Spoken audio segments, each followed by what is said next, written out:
On va parler économie numérique à présent. Quels ont été les temps forts de cette année 2017? Avec nous sur ce plateau, les frères Diaz, bonsoir. Bonsoir. Manuel et Carlos, vous êtes deux pionniers limougeaux de cette économie numérique. On va en reparler dans un instant.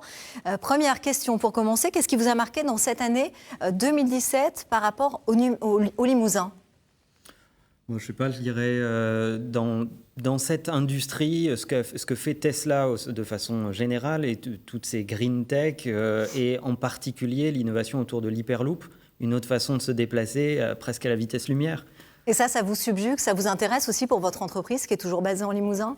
C'est un enjeu extrêmement important. Aujourd'hui, un peu plus de 3 heures pour relier Paris à Limoges dans une technologie aléatoire, c'est un vrai problème.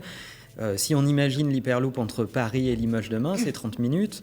Sincèrement, ne parlons plus de TGV, qui est une technologie déjà dépassée. Carlos, l'Hyperloop, c'est jouable pour vous? Oui, en fait, moi j'habite à San Francisco, ça fait déjà un petit bout de temps qu'on parle de cette technologie-là. Je sais que ça peut paraître quelque part un peu comme de la science-fiction, ça l'est pas du tout.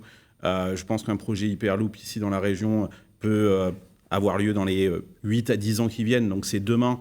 On a loupé le TGV. Je pense qu'il y a un message aux politiques. Il faut qu'ils arrêtent de nous parler du TGV parce que ça fait déjà trop longtemps qu'on nous parle en Limousin du TGV et on sait très bien qu'il ne sera jamais là. Donc, j'aimerais pas qu'on loupe encore un train, si je veux faire un jeu de mots, en fait, et qu'on loupe celui de l'Hyperloop. Encore un deuxième jeu de mots. Et donc, non, il faut s'intéresser à ces technologies-là. J'ai vu réagir le maire de Limoges de façon un petit peu étrange, en considérant et en balayant ça comme si c'était quelque chose de complètement futile ou un peu farfelu. Ça l'est pas. C'est une vraie technologie. Il y a un centre de recherche qui est en train de se créer à Toulouse. Il y a une ligne Paris-Toulouse qu'on sait qui n'est pas desservie. L'Hyperloop s'intéresse à cette ligne-là. On est pile au milieu, ça peut changer complètement le visage et le paysage économique de la région. Je pense qu'on ne peut pas se permettre de ne pas regarder ça sérieusement et de se mettre sur les rangs de cette Hyperloop qui peut être génial pour le Limousin. Alors Manuel et Carlos, c'est vous à 18 et 23 ans, c'était dans les années 90 qui avez créé la première agence web, Reflect, une véritable révolution. Aujourd'hui, vous appartenez à un groupe international de 900 salariés, Imakina. Manuel, c'est quoi Imakina exactement ? Imakina, on a, au gré de notre croissance, on aide les grandes entreprises à profiter de ce que la transformation digitale amène dans la façon de commercer, de s'informer, d'interagir avec les consommateurs, etc. Donc nos plus grands clients ont besoin de se transformer eux-mêmes vis-à-vis de tout cela. Et donc, ils ont besoin de sites web, d'applis mobiles, mais aussi de conseils, de déploiements internationaux.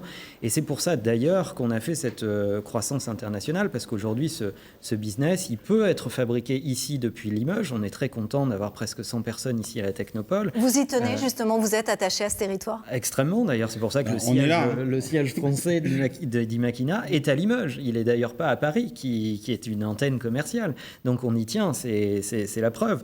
Mais on a besoin en même temps d'accompagner nos clients partout où ils sont, et nos clients sont partout sur la planète. D'ailleurs, pour l'anecdote, quand on a créé Reflect, qui est devenu Imakina en 96, on nous disait aussi, quand on essayait d'expliquer ce qu'on voulait faire, que c'était de la science-fiction et qu'on n'y arriverait pas, pour faire un petit peu le lien avec cette Hyperloop-là. Alors regardez, maintenant, ça fait combien de temps? Presque 20 ans après, voilà, c'est déjà là. Et donc, je pense qu'il faut se méfier. Je pense que les politiques, leur métier, c'est pas de comprendre. Leur métier, c'est de décider. C'est pas de savoir. En fait, on ne sait pas tout. On peut accepter aussi qu'il y ait des choses qui puissent nous échapper. Il y a des technologies qui nous échappent.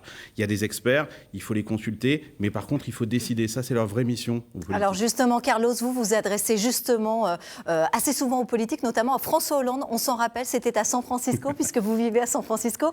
Vous lui avez fait un free hug, un câlin en public.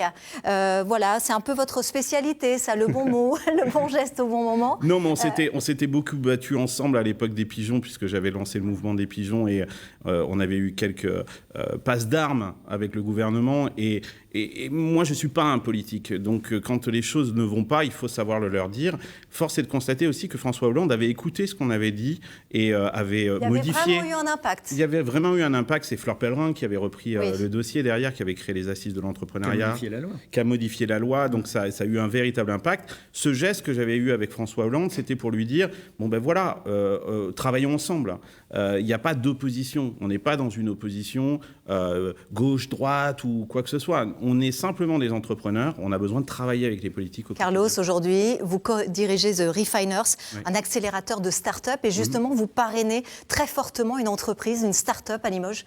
Oui, l'histoire est très drôle. Moi, j'ai rencontré Hugo à Limoges par hasard. J'ai l'habitude de rentrer pour les fêtes parce que j'adore cette région. Et donc, c'était il y a 2 ans. Je rencontre Hugo à la Technopole qui faisait un projet complètement fou. Encore une fois, il me dit « personne n'y croit ». Une sorte de brosse à dents. En fait, il supprime la brosse à dents. C'est-à-dire que ça fait 600 ans qu'on se brosse les dents. Il ne s'est rien passé à part l'électrifier. Et donc, il vient, il me présente ce projet-là qui paraissait complètement fou. Et je lui ai dit, écoute, viens à San Francisco sans faire partir l'entreprise. L'entreprise est toujours là, elle est toujours à la Technopole. Et on va voir ce qu'on peut faire ensemble. Et ça se passe très, très, très bien. Affaire à suivre. Merci à tous les deux. Je rappelle en tout cas que vous êtes tous les deux des autodidactes du numérique et pourtant bien pionniers en la matière. Manuel, d'ailleurs, vous êtes promu au grade de chevalier de l'Ordre national du mérite. Merci à tous les deux d'être venus.